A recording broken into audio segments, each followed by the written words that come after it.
Hello and welcome back to the Curious Mind podcast. So, I'll be completely transparent. These intros are so weird to get used to, and I'm just going to be diving straight in because it's a bit awkward.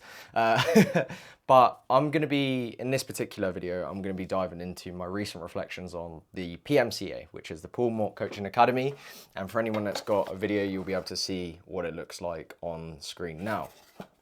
So, I travelled around 400 miles to go to Newcastle, specifically South Shields, to essentially get a qualification in transformational coaching. And coaching, in sort of the definition of it, is like a collaborative process to help people achieve, what's the word? I always forget this word. Self-actualization. And it's helping people sort of come up with their own insights. And me personally, I love improving myself as a coach and being able to sort of help people and expanding my own skill set. So I will sort of invest into myself. And yeah, it was a fair chunk of money, but it was a 2-day event and it was absolutely incredible. And the first thing it taught me was, so I'm just going to go straight in and basically put myself on the spot because I wrote an email about it. And you go there to help people, but you're also going there to get your own shit sorted. And I got advised to come with a few problems, and one of my particular problems was like dating, right? God, it feels weird talking to this to a camera, but anyway, so we were sat in this room. There's about, I believe, 15 or 16 of us. And it's like sort of, like school fashioned, like you got one table, 2 chairs, and then you have a partner. And then you sort of like, you're practicing this 9-step framework that you got taught at the event. And I came with the issue, like dating was my sort of problem, like no one was interested in me. People older than me wouldn't even be attracted to me. People around my age don't think like me, and that sort of thing. That was the sort of problem I was coming up with. And the reason it was a problem was because it was like nitpicking at my confidence and my self-esteem. And if nothing changes, nothing changes, right? So that's really important to remember. And then I was with my partner and he asked me a question, like, because you go through this like right? And it's 9 steps. And he asked me, what are you knowingly doing that's stopping you from resolving this issue? And I was like, fuck. They're the dogs. I was like, fuck. Because I had a light bulb moment. And I essentially realized that all of these genuine reasons that I was coming up with was simply excuses for me to not take action so I could avoid rejection. And that was like a mirror to my face to actually make me realize that I'm contributing to this problem more than I thought. And the event is orientated around actually like taking action. So my next best step there was as simple as like reaching out to a couple of friends just to ask them if they knew any girls that they could introduce me to. And for me, that really shook me up. And it's been an interesting thing in terms of like the breakup and whatnot and put myself back out there. And like, it's not the thing I'm most focused on in regards, like, I do appreciate I'm quite young, like it'll come with time, meet new people, like traveling, whatever, like I get that, but it's more of the principle of like, I was avoiding action because I was scared to fail. But in reality, failure was actually me avoiding doing the fucking thing. And yeah, that hit me like a ton of bricks because that was like a mirror. There's no running, there's no hiding. Made me realize I was chatting a lot of shit. And yeah, and that scenario where I had to take responsibility, and it's still something I'm actively solving, and I'm still looking for like my next personal baby steps in terms of like overcoming this, like in this sort of like confidence in that area. And yeah, like I'll keep you posted on how that goes. Sure, I'll probably write a story about it or something. But yeah, so that essentially was that. So the lesson here is like, we like to blame our circumstances and other people for our current situation because it gets rid of responsibility and we can just accept what is. It's much easier to stay comfortable with uncertainty than deal with actually taking charge of your circumstance, whether that's with your weight, your health, maybe a different part of your life, your job, and actually embracing action, where an action breeds, to an extent, a bit of uncertainty, because new actions lead to like new experiences lead to new feelings, right? That can be quite scary. And you don't know what you don't know. So self-awareness here is absolutely paramount to change. Like, you cannot change what you do not know. So just even observing yourself and just getting curious, like if you hear yourself pick up certain words or sayings, like, just be like, oh, is that actually true? And obviously having someone to help hold you accountable is obviously really useful here. And also, going back to the point of me making up all of these excuses for my situation about like people not being attracted and all of that, even if it was true, like objective truth, first of all, I would need to talk to every single girl on this planet. And then if it didn't work out with any of them, then I'm the fucking problem, obviously.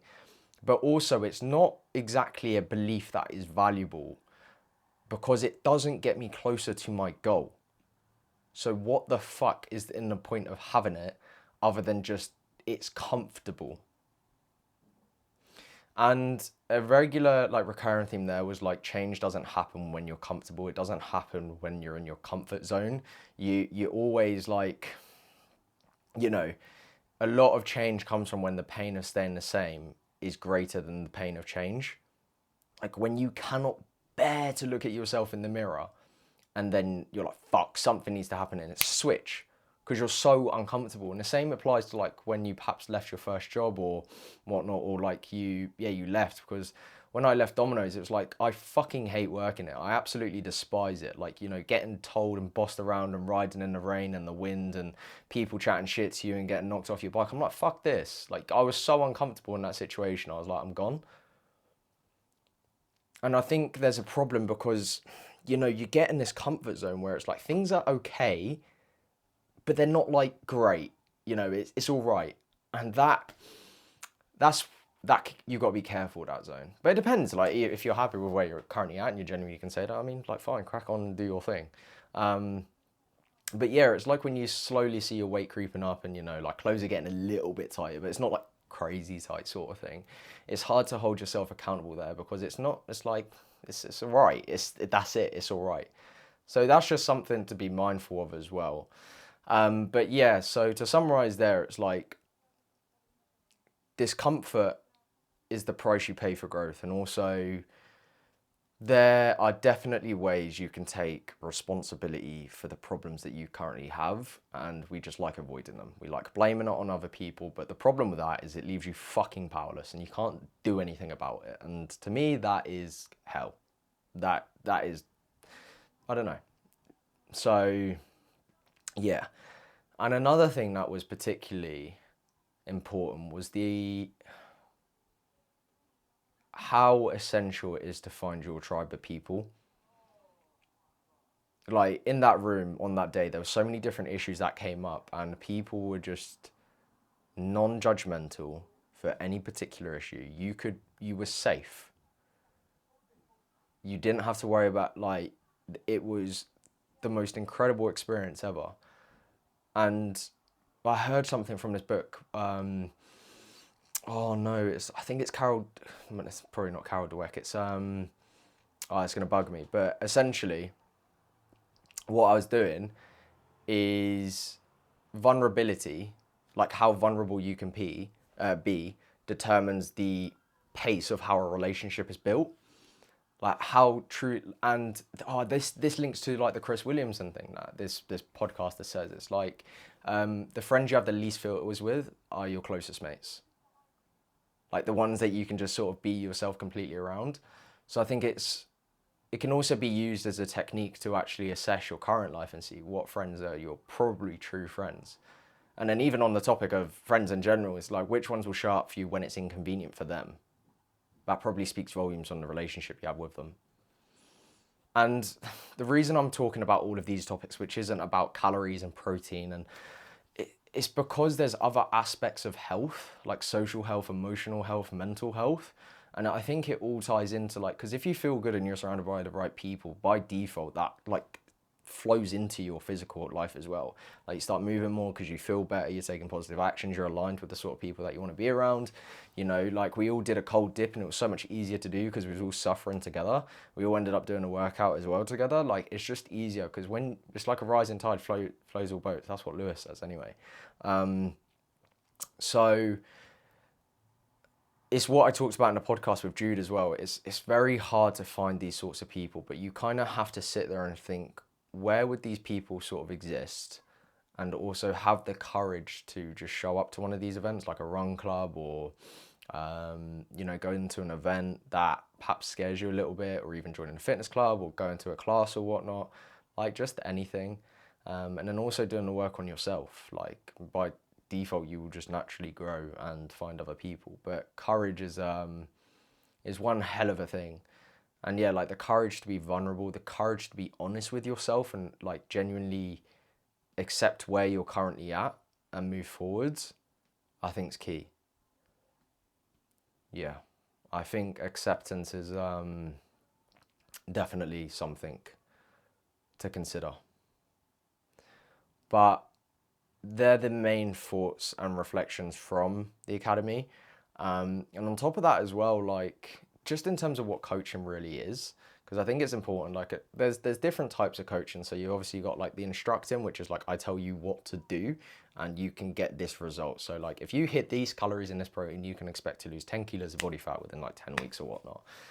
But coaching is more of a collaborative process because it's egotistical for me to think I know you better with your 30, 20 years of experience of your own life. And I think you genuinely have all of the answers to your own problems. It's just a matter of asking the right questions at the right time to uncover that answer or uncover why you haven't been bridging the gap between saying what you want to do and action, that sort of thing. So that's why I feel like coaching is so incredibly powerful, and just being more curious, like asking questions. Okay, that's interesting. Where does that come from? Language was actually a very important thing that came up as well. It's like the world feels like it's on my shoulders. Well, no, it's not. Like the world is literally not on your fucking shoulders. So what emotion are you actually experiencing? And it's getting a bit more specific in that regard there. Like what emotion am I actually experiencing? Because the language, do you not find it mad, right? If I actually got you to envision like a big fat old tarantula crawling up your leg once you're asleep, you would shit yourself. I bet now you even got a bit like tingles or whatnot. But if I said, oh yeah, imagine a cute puppy and it's giving you all like little snuggles or whatnot, little kisses on the cheek, and then suddenly you feel good.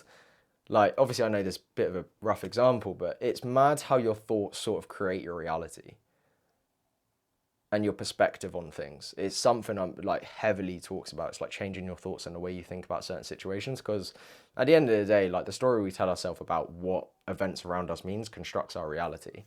Because, you know, like two people can go to like a funeral and one person will go down a very self-destructive path, like drinking a bit too much and perhaps like comfort eating and whatnot. And there's nothing, I'm not saying there's like demonizing that, but more it's something to be aware of, because another person will sort of be reflective of that event and appreciate all the moments they spent with that individual or that pet. And it's like, well, the only difference is the thoughts about that event, the thoughts about that funeral and the story they told themselves about what it meant. So yeah, there's so many like little nuggets like that were just taken away. But like I said, the key one was definitely like taking charge and more responsibility, and yeah, definitely them. And what else? So community, tribe, being able to be vulnerable. Yeah, you know yourself better as well, and it's just about asking the right questions. And if you are someone that's particularly struggling to be consistent within the gym, you've never needed to struggle when it comes to watching Netflix and like chilling with a bunch of food. Like, you know, you've got your Maltesers, got a bit of popcorn, got some Pringles, sour cream, by the way, new goat, get rid of paprika. You've never struggled to do that. But you have struggled to do that when fucking Netflix movie watches pants. You struggle to be consistent, sitting still and not going on your phone. Well, the common denominator there is enjoyment. The exact same principle applies to your fitness journey. and what you do with training and what you do with lifting weights and what you do with your cardio and what you do with sport.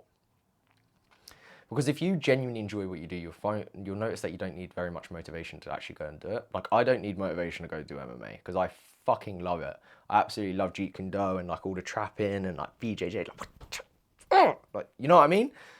But I would need motivation to do the assault bike or whatnot because I just don't really enjoy it that much. So the point I'm getting at is like, it's probably not a willpower or discipline problem. Again, there's time and a place for them things, but does the goal or the strategy fit your wiring? Because if it doesn't, you'll always find an excuse not to do it.